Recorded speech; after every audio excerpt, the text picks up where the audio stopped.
The Sony AX53 is still a popular camcorder even after being discontinued. It's simple to use, produces great images, reasonably priced, amazing image stabilization, and a really long zoom. Now, you came to this video because either you have the AX53 or are considering getting it, but you want to get the most out of it. This video is going to tell you the best settings, and we're really going to turbocharge your camera. Now, it's a pretty long video. You may be interested in one section over another, so I left chapter descriptions in the comments, or feel free to jump around in the video to the section that most interests you. You will be the king of your AX53 after watching this video. But I do suggest you watch the whole video, actually, because you might actually learn something you didn't already know, or something you thought you knew that you actually didn't know. No. That makes perfect sense. Near the end of the video, we'll compare the AX53 with other similar models. We'll answer the question, what's the best video setting to use in what circumstances? Maybe you didn't know that one setting has the edge in low light, for example. Not many people are aware of this. Also, not many people are aware of that the zoom level can vary depending on what video setting you're in too. So, manual controls and tips. We'll go over how to use the photo feature and get the best results. We'll talk about how image stabilization plays a part of this, and I'll give you some audio mic recommendations and some other little tips as well. What is this? Well, let's talk about the first tip. If you have the AX53 and you shoot outside, maybe you've already noticed that the screen is really bad, really subject to glare. So a simple $10 hood may be a good investment, especially if you're shooting something like soccer games or any sporting events outside for an extended period of time where you really have to rely on that screen. This hood just snaps right over it, and while it's not perfect, it does really reduce the glare. And since it's a touchscreen and you need to touch the screen to access changes, you can use your finger to touch on the screen. So it does work, and I'll leave a link in the description. So this is a camcorder. Duh. This is a 4K camcorder. Double duh. Well, let's discuss the pros and cons of shooting in 4K. Sometimes it may not always be the best format. So this camcorder maxes out at 4K 30. So if you're shooting scenes with a lot of motion or panning a lot, it may not always be the smoothest. But if you shoot in 1080p 60 like here, it's much more buttery motion. 1080p 60 is also good if you want to put it in slow motion later like I did here. You're going to get a much smoother slow motion effect. Now this is 4K 24 frames per second, which simulates film, but be really careful if you're panning or with a lot of motion. Look at the stutter. Now, talking about slow motion, Sony has something called Smooth Slow Record, where it does slow motion in the camera, but it's really limited. You have to only shoot for a few seconds, and then it processes it in the camera, it buffers, and the quality is really reduced. It's very compressed and digitized. You're much better shooting in 120 frames per second, which, by the way, has audio too, and then you can slow it down in editing, like here, for a really nice slow motion effect. Another advantage of 1080p 60 is the zoom reach. This is a comparison of how far you can get in with 1080p 60 versus 4K 30. So it's actually the clear image zoom which is giving the extra reach over the optical zoom, and it's the intelligent active which is doing it 40 times in 1080p as opposed to 30 times in 4K. Now, what I always found to be a little annoying about this camera is that you don't know when you're in clear image zoom. There's no like display to say, clear image zoom kicked in. So if you're a purist and want to stay pure optical the whole way, just put the stabilization into standard and you'll have pure optical zoom both in 1080p and 4K, 20 times. But don't worry, this is standard stabilization and you can see it still does a great job. But honestly, I do recommend you shoot in 4K to really get the best video quality out of this camcorder. The footage is sharp, it looks great, and even if you only have a 1080p TV, you could still watch your 4K footage on it. And when you get a 4K TV down the road, you'll be able to see your footage in all its glory. It'll be like watching it all over again. It used to be years ago that editing 4K footage, you needed a really high-powered computer and a lot of storage space. But now, unless you really have a really old computer, it's pretty easy to edit 4K footage, and you can also crop into the footage because of the higher resolution. So in this section of the video, we're going to get kind of technical now and go into video codecs, the advantages and disadvantages of each. If you're watching this on a 4K TV, it's helpful because you might really be able to see the differences. But as I said, this is kind of technical, so if this kind of stuff bores you, feel free to skip ahead. I won't get insulted. But if you're a nerd, get your geeky glasses on and let's get going. So in the camera menu where you choose your file format, there's either options for 4K, HD, or AVC HD, going from best to worst. Now, here is 4K. I just want to give you an idea of the difference of what you can expect if you're watching this on a 4K monitor. It'll be easier to see, and this is the same footage in HD. I mean, they're kind of close if you're just looking casually, if you're on a phone, but the differences become more apparent when you crop in and you can see the increased resolution. Now this is cropping into the video in HD versus 4K. You see the 4K retains the crispness. Now in the menu you'll have two options for 4K 30, either 60 megabits or 100 megabits a second. Now I'm going to show you the difference between the two. Now while you can see a little more detail in the 100 megabits a second, it's really very close and it really does take up a lot more storage. I usually just use 60. If you're a real purist and you want the absolute best, then go with the 100 megabits a second. Let's take a little grab. This is at 60 megabits a second, and this is 100 megabits a second. Yeah, it's a little sharper. So if you really want to get the 100% sharpness, best sharpness possible, then do 100. Now, there's no 60p in 4K. You just have 30 and 24. And again, I warn you, if you're going to use 24, just be very careful. It does produce a stuttering type of effect. So now if you decide to shoot in 1080p, there's 3 different frame rates as opposed to just 2 for 4K. You have 60, 30, and 24. Now, there's something very interesting about using 30p for 1080p. Here is 4K 30 in a low light scene. Now look at 1080p 30. Look how much brighter it is. Now comparing it to 24 frames per second, 1080p 30 is still even brighter than that. And while we're comparing low light, here is 4K at 24 frames per second. So it's interesting that 1080p 30 is really good for low light situations. Here is a skyline at 1080p 60. It's pretty dark, but watch how it really brightens up at 1080p 30. Now, I mentioned earlier, and I showed you the 120 frames per second that you can do in 1080p. You access that from the main shooting screen, but it'll be grayed out if you're in 4K. You have to be set to 1080p in order to see that. But look how dark and grainy 120 frames per second is in low light. You need a lot of light to use this.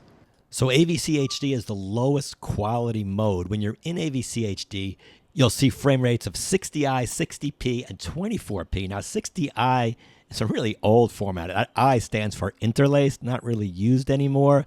But within 60i, you'll see 4 different settings, highest to long time. And obviously the highest setting is going to be the best.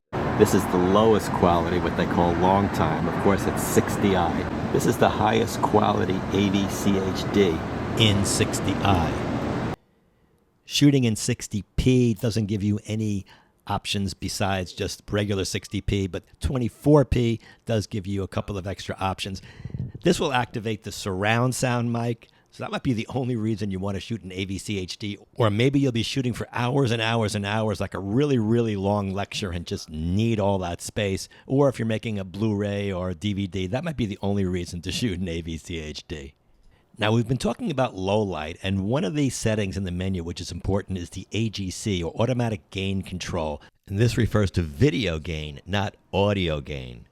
And you can see it's being lowered in increments. It'll make it a little darker, but it'll get rid of some objectionable noise in the image. So play around with that depending on your scene to see which is the best.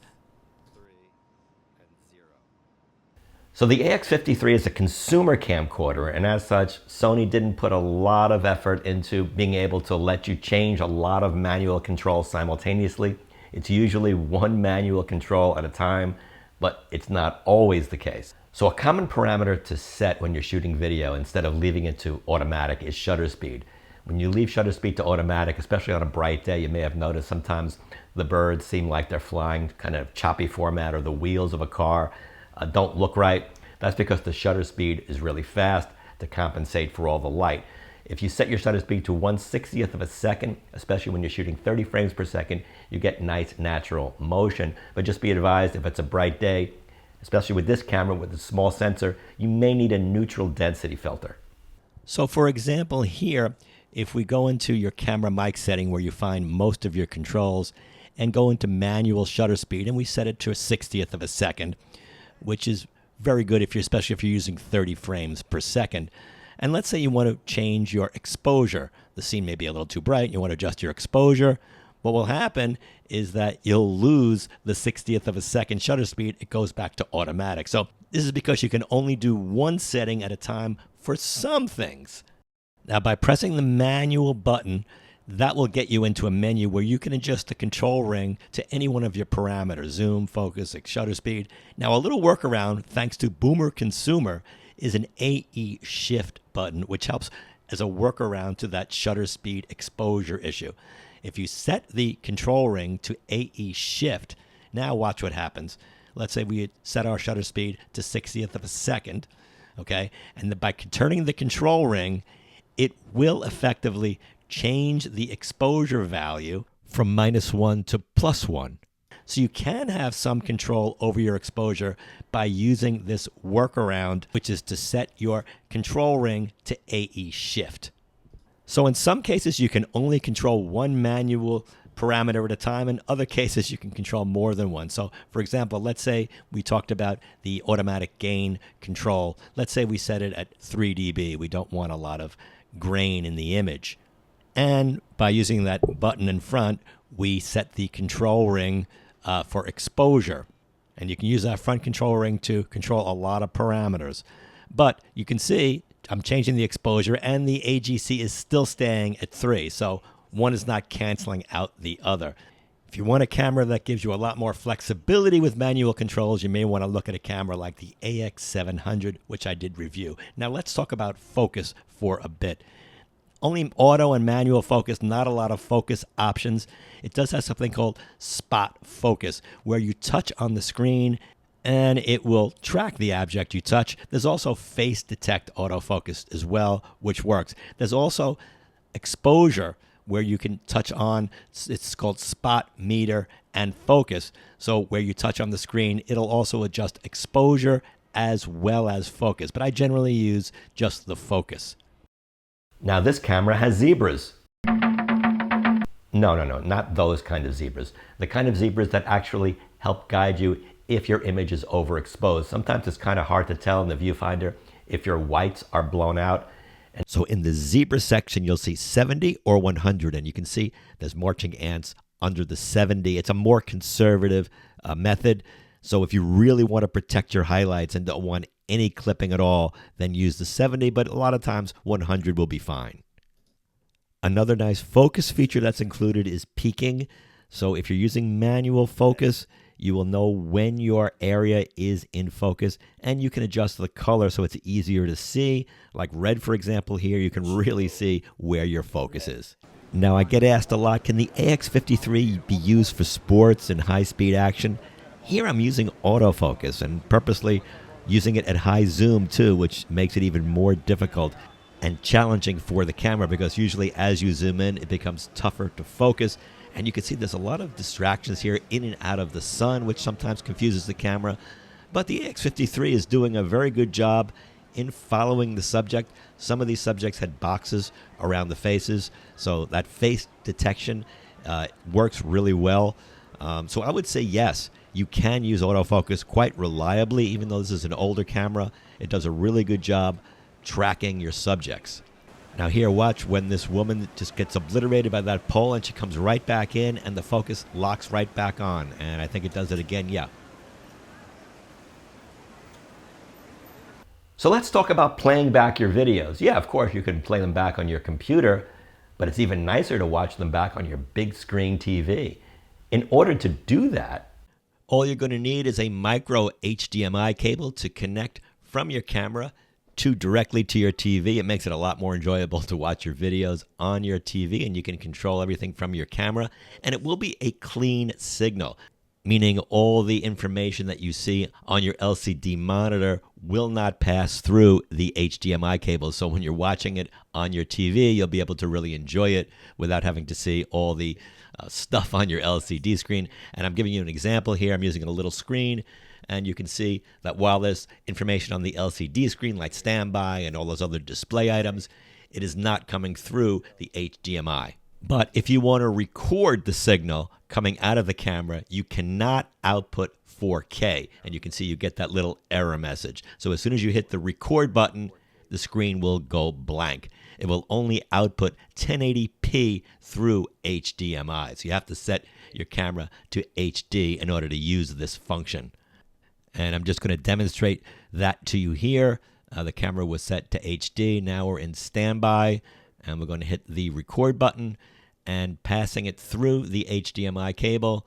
And you can see that if this were a recorder, it would record the footage right here. And it does work with a Ninja recorder. Now, if you do streaming, which I haven't personally done with this camera, but from what I understand, you can use Ustream, although I understand they do now charge for streaming. And Sony really hasn't supported this camera much. So live streaming, free services like Facebook and YouTube, I understand people are having trouble with that. But if you have a computer nearby, you can do streaming using a simple device like this Elgato Cam Link. Of course, however, you will be tethered to your computer. Now, there is a feature in the camera that will actually imprint the date and time running along your footage. If you're doing legal work, this is very handy. Legal depositions, investigative work, forensics, whatever. There is a quirk on it though. While it does imprint the date and time and you can watch it back on the LCD screen of the camera, you'll see it. If you pop the card and play it back on the computer, it won't be there. So the solution to this really is to use an external recorder like a Ninja recorder and use the HDMI cable, which it will pass through the date and time, make another recording of that, and then you'll have it. An often overlooked function is the photo feature of this camera, and it can take some really good pictures. But to get the 16 megabit option, the highest quality photo, you need to be in the photo mode in the main menu. And you can see the quality is really good. Now, if you happen to be in movie mode and you want to take a really quick shot, by pressing the shutter button, you can take a picture, although it will be in lower resolution. You can see cropping in here. It's not quite as crisp as the 16 megapixel. And also, if you're recording video and hit the shutter button, you will get a photo. It won't be the full 16 megapixel resolution. And also, you have to be sure that your image stabilization isn't set to intelligent active. It won't work. And also, when you do it this way, it takes a long time to write to the card. You can't take pictures in fast succession. It's a lot slower. And if you want to get creative and have a compatible flash, it'll work in photo mode too. Wow. I didn't expect that. Now, I know we've covered a lot in the video, but I do want to spend some time talking about audio solutions. The camera does have a nice built-in mic. There's also a surround mic, but you have to be in AVC HD in order to use that. And unfortunately, that's the lowest quality HD as we discussed earlier. There are times, however, if you're doing an interview or recording a band or doing something serious where audio is important, you're going to want to use an external mic. And fortunately, the camera does have a mic and headphone jack. So I want to talk about a few solutions that I've tried which may interest you. DJI has some really popular wireless microphone systems, and here I have the one that has two microphones. You can use two mics at the same time, but I generally only use one. And I set the audio record level to manual, but I left it right in the middle. And actually, I found out that it works pretty well in the middle. And a lot of times, just auto works well too. So I'm going to do a comparison between the standard on-camera mic and how the DJI sounds. Okay, this is the standard mic. Purposely kept the window open because there's city noise in the background. Carpeted room about 6 feet away. This is the standard mic. This is the DJI module right here. There's actually a magnetic little thingy you can use. But it's also easy if you have a shirt with a pocket to clip it there, or you can clip it on your collar. Now, if you're an old school guy and want to go wired, the ECM L1 is an expensive wired mic. It's not a cheap solution, but it's made by Sony. I just have the audio right now on auto. The cable reach doesn't go very far, so you have to get this little extender. So what happens is you have a lot of wires, and sometimes they get tangled up and are on the floor. And the bike is really small, though. That's an advantage, but it is expensive. This is a neat little Sony proprietary ECM W2BT. It goes right onto the hot shoe, so you don't need any wires to connect into the mic port. And it says it's compatible with the AX53. It's a really nice little solution. I had an issue with it because what happened is when I connected it to the hot shoe just like that and tried to use it, I immediately got an error message that this isn't supported. And what's strange is it says on the website that the AX53 is supported, but when I clicked further on the website, it says set the digital analog switch to analog, and normally I was using it on my other mirrorless cameras to digital. So now we switch the switch to analog, and you can hear it. Testing 1 2 3 4 5. Testing 1 2 3. By the way, I am using that microphone here to shoot this video so you can gauge how it sounds. For this particular video, I'm using it on a Sony A7R5, which is recording me, and I have it in digital mode. So it's nice, you don't have to connect any wires at all to the camera. So at this point, you probably know the AX53 has been discontinued for a while, but it's not hard to get it secondhand, and a good place to start is eBay. If you check sold listings, they go around for $800 or so, maybe more, maybe less, especially more if you're getting the original box and some more accessories like extra batteries. Now there also is a model, the AX43. What is that? There's no control ring and no filter thread. There's no night shot feature. It has a lower resolution LCD panel, and most importantly, no viewfinder. So if you're willing to live without those features, you can save a few bucks and pick it up for around $500 on eBay. Now don't confuse the AX43 with the AX43A, which you can still find new in some places. The LCD issue was fixed, and now it's a higher resolution LCD screen like the AX53, but still no viewfinder and no control rings, no filter thread. Now the AX45 is the Japanese version of the AX43, and the AX60 is the Japanese version of the AX53. So just be careful though, those models may not have English menus. The AX53 replaced the AX33. Now that model only had a 10 times optical zoom compared to 20 on the 53, and the AX53 has improvements in autofocus, stabilization. So really it is a better camera even though they look very similar. Now the AX700 and the AX100 are the big brothers to the AX53 and 33. Those models had 1-inch sensors. That means they do better in dynamic range, a little better image quality, better in low light. They can handle the highlights better, and they also have a lot more manual controls. So if you wanted to step it up a notch and go a little more professional, you may want to consider a model like the AX700. Do have a full review on that camcorder. Feel free to check that out. So is this going to be Sony's last consumer 4K camcorder? I hope not, but if it is, they went out with a bang, because even by today's standards, pretty good image quality. No, there's no 4K 60, no, there's no 8K, and it doesn't have the latest and greatest autofocus features. But still, I think it holds up well today. It still has a nice, real small form factor, that amazingly long zoom, great stabilization. There's a compelling argument for this camera, considering the price what you can get secondhand. With all price increases happening now, you may want to consider it. Thanks so much for watching. I hope you learned something from this video, and we'll see you in the next one.